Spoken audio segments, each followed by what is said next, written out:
Pourquoi M. Ouattara Dramane, par ailleurs originaire du Burkina Faso, de père et de mère, avec les tombeaux de ses ancêtres à Sendou, au Burkina Faso, pourquoi M. Ouattara, qui est actuellement à la tête de la Côte d'Ivoire, pourquoi héberge-t-il les organisations terroristes qui ensanglantent son pays natal?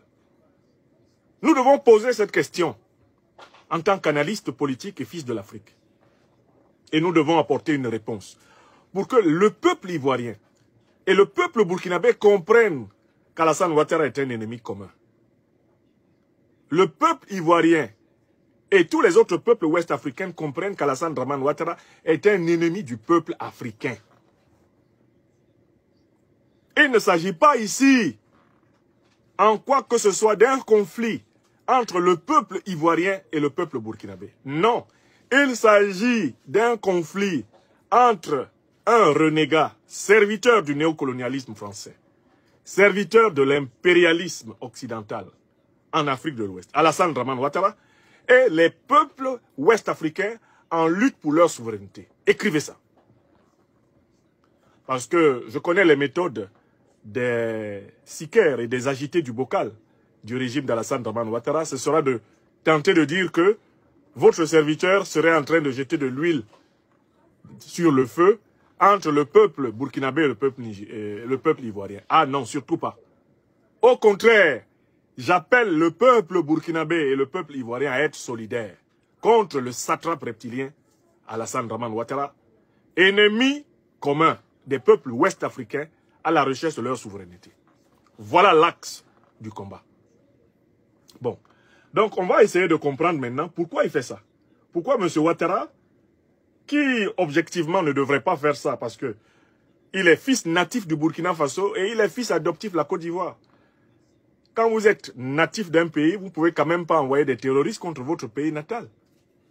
Quand vous êtes fils adoptif d'un pays, vous ne pouvez pas quand même héberger les pires bandits dans le pays qui vous a accueilli et vous a adopté et qui vous tolère comme chef d'État jusqu'à ce jour.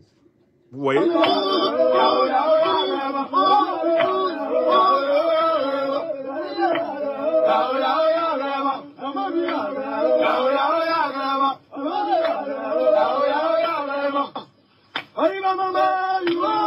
La deuxième et dernière partie.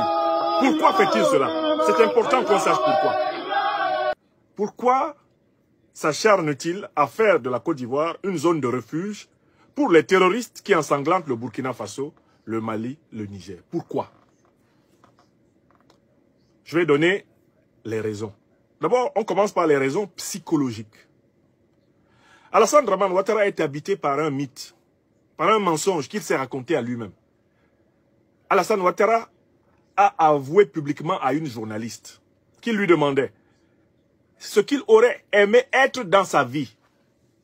Alassane Ouattara a publiquement dit ceci, en anglais.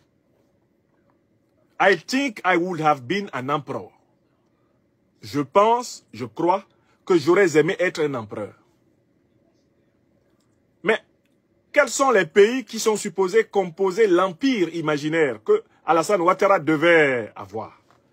Il l'a dit lors d'une interview dans les années 90 devant des journalistes ivoiriens que lui, il était pour une grande Côte d'Ivoire qui intégrerait le Niger, le Burkina Faso, le Sénégal, même le Ghana, le Bénin, le Togo, la Guinée-Bissau, la Guinée-Conakry. Une grande Côte d'Ivoire qui intégrerait tous ces pays-là. Voilà ce qu'Alassane Ouattara imaginait pouvoir gouverner dans les années 90. C'est le théoricien de la grande Côte d'Ivoire qui engloberait tous les autres pays d'Afrique de l'Ouest sous son magistère. Et c'est exactement en 2010, devant une journaliste, 2010-2011 par là, devant une journaliste, Éberlué, qu'il a dit que lui, son plus grand rêve aurait été d'être un empereur. Donc j'invite les Ivoiriens et les Burkinabés à constater que cet individu est habité par un rêve fou. Celui de commander à toute l'Afrique de l'Ouest. Dans sa tête, il est le super président ouest-africain.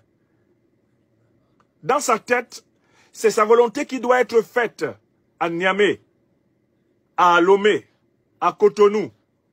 C'est sa volonté qui doit être faite à Ouagadougou, à Bamako, à Dakar, à Bissau, C'est sa volonté qui doit être faite à Monrovia, à Conakry.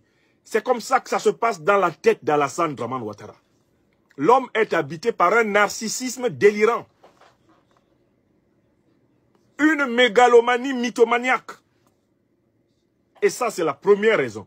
Celui qui ignore cette raison-là a déjà raté le personnage. Dans son livre autobiographique, écrit par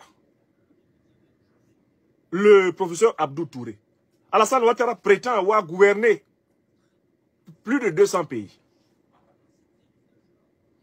Ce mythe est repris par son biographe, le docteur Ibrahim Cissé Bakongo, dans son ouvrage Alassane Dramane Ouattara, une destinée singulière.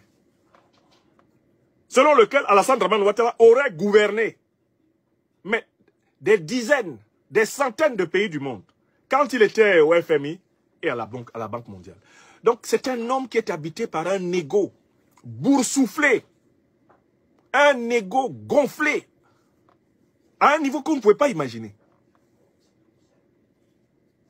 Ça, c'est la première raison pour laquelle il veut déstabiliser l'AES. Pourquoi? Parce que les dirigeants des pays de l'AES ne font pas les 4 volontés d'Alassane Ouattara. Alassane Ouattara s'est installé dans une zone intermédiaire entre les dirigeants français, les dirigeants européens, les dirigeants américains et les dirigeants africains. Devant tous les dirigeants africains, il passe pour l'égal des dirigeants américains et européens. Il dit que ce sont ses amis. Non, ce sont mes amis, mais Biden, c'est un ami personnel. C'est un ami personnel, Biden. Non, mais je discute avec lui quand je veux. D'ailleurs, Joe, c'est moi qui lui ai donné des conseils pour qu'il soit président. Mais j'ai géré la Chine, j'ai géré le Japon. Non, non, non, il n'y a pas de secret là-bas. Il passe son temps à mentir à tout le monde. Donc, aux Africains, les dirigeants, il leur dit que lui, il peut obtenir tout ce qu'ils veulent. Les dirigeants africains, il peut obtenir tout ce qu'ils veulent des Américains et des Européens. Et aux Européens, il dit qu'il peut obtenir tout ce qu'ils veulent des dirigeants africains. Donc, quand il se retrouve avec Biden, ou avec Macron, ou avec, je ne sais pas, les dirigeants japonais ou chinois, ou avec les dirigeants belges, européens, il ne fait que dire comment lui, il peut décider de ce qui va se passer au Burkina, de ce qui va se passer au Mali, de ce qui va se passer au Niger, de ce qui va... Non, non, non. Be confident, hein. Make